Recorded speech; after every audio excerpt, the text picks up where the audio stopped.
Az első unboxing a csatornán.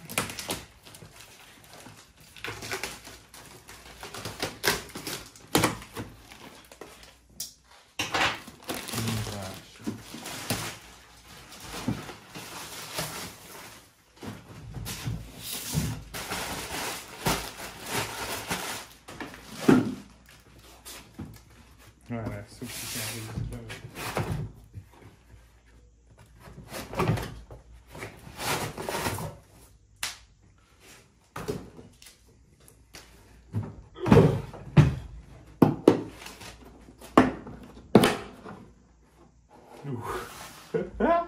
Jó, van ő a színen.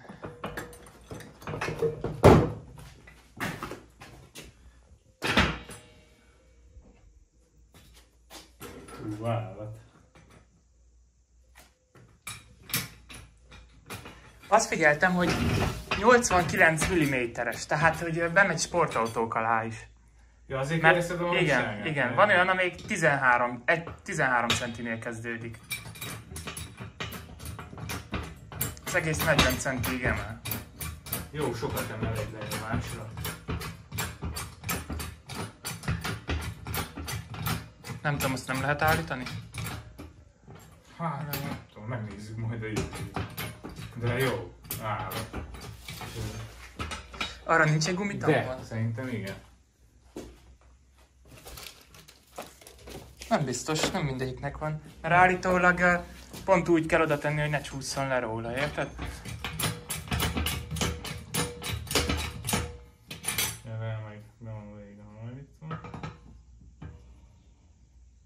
Állat. Biztos megkönnyíti, mennyit tekelted a múltkor.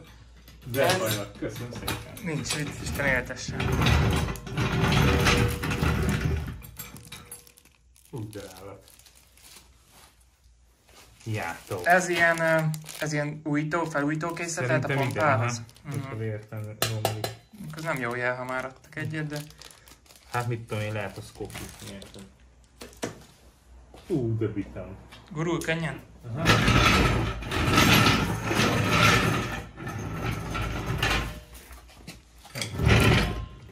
Ez azért van, azt hiszem így, hogy ha puha földön emeled, besüllyednek a kerekek, akkor ez megtartja. Tehát erre rá nehézkedik. Meg erre a részére.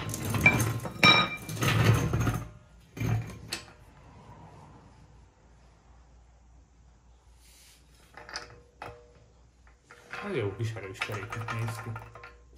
2 tonnáig bírja. Van 3 tonnás is, de